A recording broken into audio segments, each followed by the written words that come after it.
چلو بھائی دیکھو اب میں کیا کرتا ہوں. اعوذ باللہ من الشیطان الرجیم بسم اللہ الرحمن الرحیم. صحیح مسلمان کیسے بنے؟ اللہ تبارک تعالیٰ نے جو مسلمانوں کو حکم دیا ہے، پہلا ایمان اور ایمان کے فوراً بعد نماز، اس کے بعد اور ارکان. جو ہی مسلمان بالغ ہوتا ہے، چونکہ وہ مسلمان کے ہی وہاں پیدا ہوا، اس لیے وہ کلمہ تو پڑھتا ہی رہتا ہے گاہے بگاہے. بلاغت کے بعد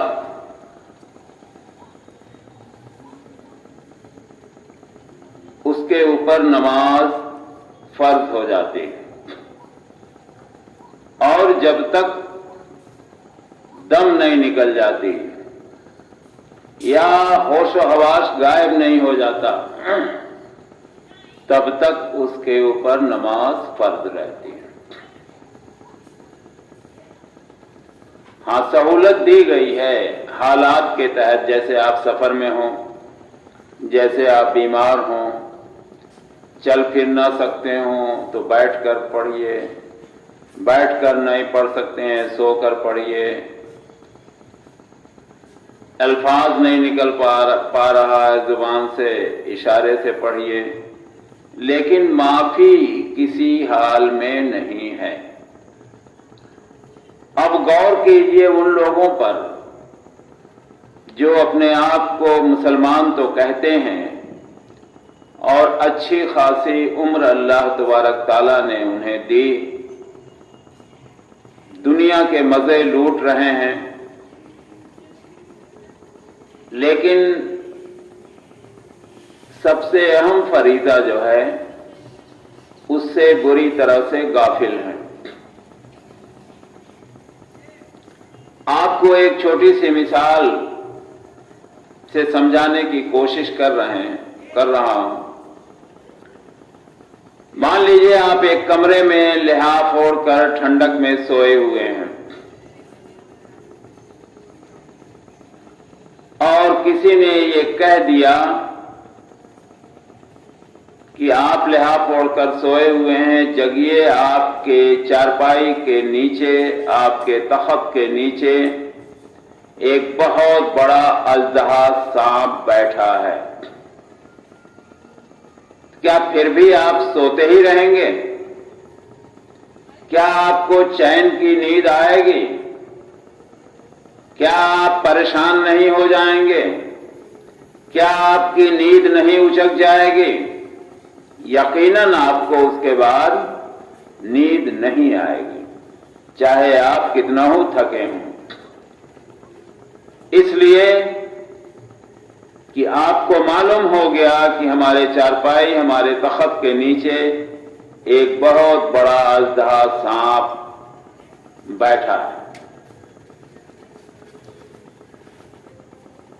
اسی لیے میں نے الفاظ استعمال کیا کہ تعجب ہے اچھی خاصی عمر کو پہنچنے کے بعد بھی تمام لوگ ایسے ہیں جو نماز سے غافل ہیں، جبکہ انہیں معلوم ہونا چاہیے کہ ایک نہ ایک دن، جیسے آج ہم کمرے میں اپنے لیٹے ہیں، ہمیں قبر میں بھی لیٹنا پڑے گا. اور دنیا کے کمرے میں اگر ہمارے چارپائی تخت کے نیچے اژدہا سانپ ہے تو اس کو مارنے، اس کو دور بھگانے کے لیے ہمارے پاس تمام وسائل موجود ہیں. لیکن اپنے آپ دل و دماغ میں تصور کیجئے کہ اگر یہی منظر زمین کے نیچے ہو، جب ہم قبر میں ہوں گے، جہاں سے نہ ہم بھاگ سکتے ہیں، نہ کسی کو مدد کے لیے بلا سکتے ہیں، نہ ہمیں کوئی اور صورت نظر آ رہی ہے کہ ہم اس سے بچ جائیں، یہاں تک کہ روشنی تک نہیں ہوگی، اور یہاں تو ایک اژدہا کی یہ حالت ہے، وہاں نہ جانے کتنے اژدہا ہوں گے،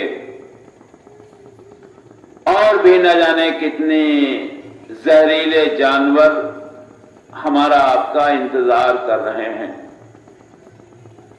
اس حال میں ہم آپ کیا کریں گے؟ کسے پکاریں گے؟ کس کی مدد چاہیں گے؟ ذرا سا اپنے لیے، دوسرے کے لیے نہیں، اپنے لیے سیریس ہو کر ان باتوں پر غور و فکر کیا کیجیے۔ آخرت کی شروعات ہی موت سے شروع ہو جاتی، اور آخرت پر ایمان نہ رکھنے والا مسلمان نہیں رہ جاتا، وہ اسلام سے خارج ہو جائے گا اور آخرت کی ان باتوں پر ایمان نہیں رکھے گا۔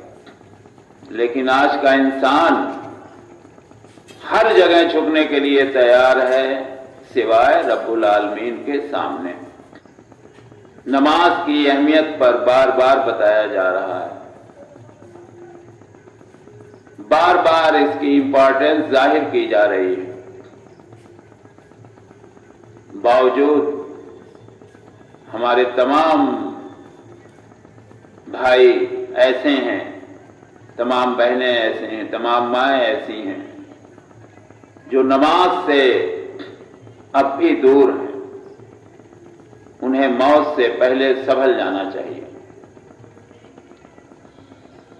ان کی نماز پڑھی جائے اس سے قبل وہ نماز پڑھنا شروع کر دیں، اسی میں ان کی بھلائی ہے، اور اسی طرح وہ صحیح مسلمان بن سکتے ہیں۔ السلام علیکم ورحمۃ اللہ۔ لیکن دین کے حوالے سے یہ جو ایٹم بم ہے علمی، جو جہالت کو ختم کرنے والا، یعنی اسلام 360، باقی اسلام 360 کو اس دور میں آپ اللہ تعالیٰ کی نشانیوں میں سے ایک نشانی سمجھیں۔ اس حوالے سے